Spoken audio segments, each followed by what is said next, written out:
If you're tackling home projects yourself, chances are you're probably making at least one of these mistakes, because even experienced DIYers still get caught out by them. Today I'm breaking down 7 mistakes DIYers still make, and number 6 might really surprise you. If you're about to start cladding, flooring, painting, or even just changing up your lighting, this is stuff you'll want to know before you pick up a tool. Let's get into it. Materials move. Wood, tile, outdoor cladding, they all expand and contract with changes in heat and humidity. If you don't leave space for that movement, things are going to buckle, crack, or pull apart over time. We see it constantly with outdoor cladding in the summer. As it dries out, the boards shrink and the gaps appear, unless you've allowed for that when you installed it. I've just finished our shed build, and when I cladded the front, the boards were still slightly wet, so I made sure they were pushed well together when I fitted them, so that when they dry out, the gaps aren't going to open up too much. Same goes for flooring. Always leave an expansion gap around the perimeter of the room so the floor has space to move. Skip it and you'll probably regret it later. This is one most DIYers completely forget about. It's easy to get caught up in how a project looks when it's brand new, but how are you going to clean it, repair it, repaint it a year from now? A lovely slatted timber feature wall behind your stove looks amazing now, but good luck cleaning the grease and dust out of those grooves. An outdoor deck without sealing the cut ends of the boards, probably going to rot way before the rest of the deck does. Painting your bathroom ceiling or walls with regular paint instead of moisture resistant.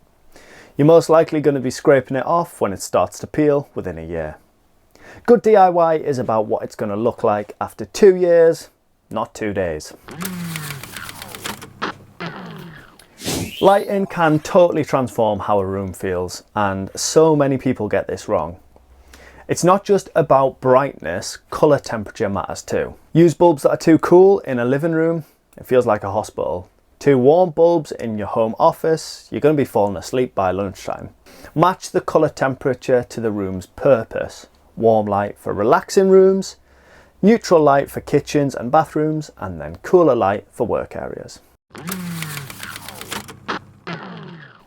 The paint colour that you choose in a shop will look totally different on your walls depending on the natural and unnatural light in your space. On our stairs and landing, we've got areas with natural light, shaded corners, bright spots from the light bulbs, and dull areas. We made sure to test our paint out in all of those places before choosing, and honestly it made a massive difference. Sometimes a colour can look amazing in one light, but in another you might hate it. Little bonus tip: when you test your paint, use a roller and not a brush. Brush marks can leave texture that you're going to have to sand before you full coat.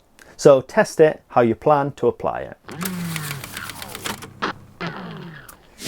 We've all seen someone on social media slap up a stick-on backsplash, build a feature wall, or paint their kitchen worktops, and it looks fine on camera, but here's the truth: most of those trendy DIY projects don't hold up in the real world. Most of the times they're poor quality, badly finished, and up close probably look awful. Before you copy something you see online, ask yourself, is it durable? Will it still look good in a year, or am I going to regret this trend? This one surprises people, including experienced DIYers. Even dry wood moves. It expands and contracts as it adjusts to your home's temperature and humidity. If you build something wooden, like shelves or cabinets, in a different environment to where they're going to be put, they can warp, split, or shrink as they settle. Let the wood sit in the room where it's going to be installed for at least 48 to 72 hours. Let it adjust to the environment first before you use it. This is why when you install flooring, if you look on the packaging, it often says to leave the flooring in the room for a day or 2 before fitting it.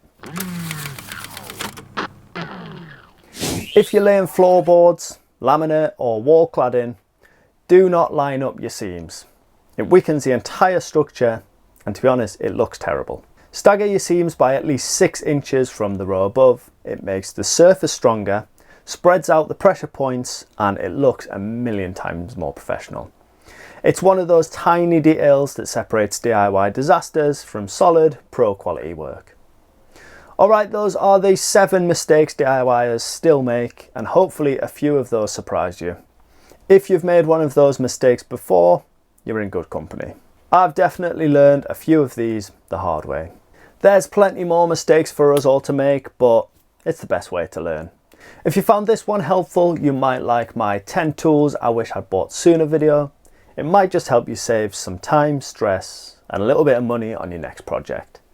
So as always, thank you for watching. I'll see you in the next one.